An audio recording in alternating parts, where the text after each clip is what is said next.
make sure to get me, okay? In 2018, 36,000 people died from gun abuse, according to Safe at Last. 75% of elementary school students know where their parents are keeping their guns, and more than a quarter of them have already handled firearms. According to Yeshiva University, gun violence and the prevalence of weapons in average households has risen by a startling percentage. And with that, a disturbing rise in firearm-related deaths such as suicides, murders, mass shootings, and the like. And this will continue unless there's something to stop this and keep guns away from everyone except those with occupational permission. There was a shooting at Marjorie Stoneman Douglas High School a few years ago. An acquaintance of mine was lucky enough during that horrible experience to remain alive and unhurt. I had thought that gun control was not such a major issue, but now I know better. I have also done a substantial amount of research on the situation and looked at the various sides of the issue. The problem of gun violence has escalated to such a great height that it cannot be ignored nor procrastinated. In the path that we will take today, I will explain the terrible consequences of gun violence. Along this path, I will disprove the arguments made by those who support relaxing gun control laws. And at the end of this path, I will show you the course to a safer society. In the United States, gun violence has drastically increased the number of deaths. Unlike other nations, gun violence is one of the leading causes of death, not counting illnesses and diseases in developed countries like the US. As reported before, 36,000 people died from gun violence in 2018 alone. That's 300 people a month and more than 90 people every single day. 360 people are shot every day and survive until they get to the hospital, according to Amnesty International. Now we've got premature deaths. In 1 year, children who died from firearms rose from about 1,600 to over 1,800. There were 156 mass shootings, 348 dead, and over 300 wounded in just 7 years. It should be properly noted that the increase in gun violence interferes with the right of learners to education. Let's think logically about this. Schools that experience gun violence function poorly due to previous experience. Students are afraid to go to school. There is nowhere else for some of these students to attend. There is no alternative. Their students are thus interrupted. Even if students come to school, and even after the violence, the school does not necessarily require teachers or staff members to attend. If the teacher is not there, then there's no point in the students going to school. And because they're looking after their safety, you can't blame them. And we take on the psychological imprint component left on the victims to make matters worse. Let me give you a better understanding of this. The Veterans Administration reported a massive increase in the occupation of the psychiatry ward and neurology wards after World War II. And the cost of caring for these patients exceeded $1 billion and is continuing to increase. Such soldiers are fully grown adults and they have succumbed to the horrors of death and the experience of near death.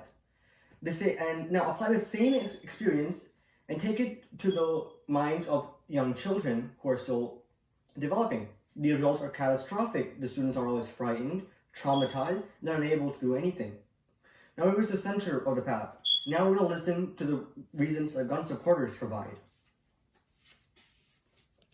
There are a few reasonable arguments that those who support ownership of guns and relaxing restrictions give. The first of these is that they have the right to own arms by the Second Amendment. Yes, the Second Amendment does allow them to own firearms and guns. But I ask you this, when did the Second Amendment come into being? Almost 250 years ago. Why? The United States just finished fighting the British government, who was tyrannical. So they had to ensure that if the American government became tyrannical again, they had the necessary means to eliminate the current government. There was no world peace at that time, and each nation was for themselves. Now that isn't the case. If a country is tyrannical, then there are other countries that will come and liberate them. Take the Nazis, for example. They were a government of oppression. What happened to them? They've been abolished. For the nations to band together to fight off the government and reinstate a new government, just the idea of a tyrannical government is enough.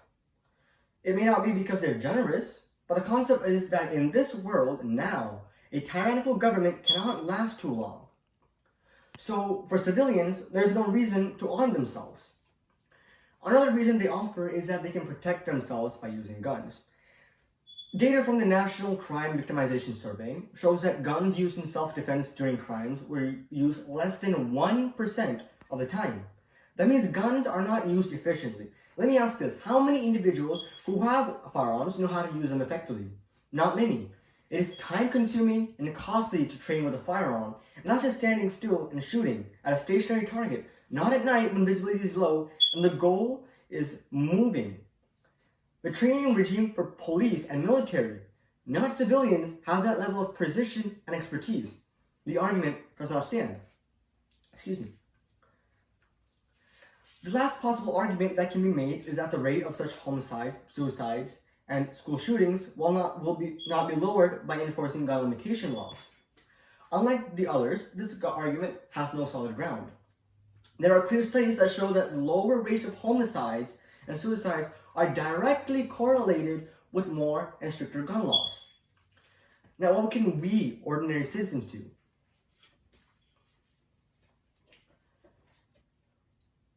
The first of which is that gun laws in the US are relaxed. The regulations give ordinary citizens a great deal of power, though, to influence the laws and rules. So what we have to do is take advantage of that power and lobby for stricter gun laws. There will always be bad people in the world, and it's impossible to pinpoint them all. What we can do is make it harder for them to commit the crimes. Stricter gun laws mean that it's hard for them to get access to guns. We have representatives in the House whose job is to represent us. And if we lobby for this, we can gain support and we can influence gun laws. The hardest part about restricting gun law is the Second Amendment. Lobby for the amending of that amendment because times have changed.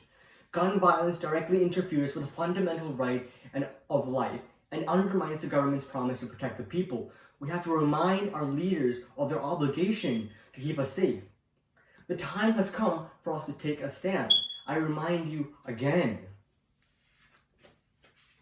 I have explained to you the consequence wrought upon society by gun violence and disprove the false arguments that those who are pro-guns provide. And I have told you what we can do to make a safer society, to amend this. Now the only thing left to do is act upon it. If we don't stand up for this now, then it might be one of us or one of our loved ones who's hurt next. And we will not be able to bear it. And we will bitterly remember that we could have done something about it. Thank you.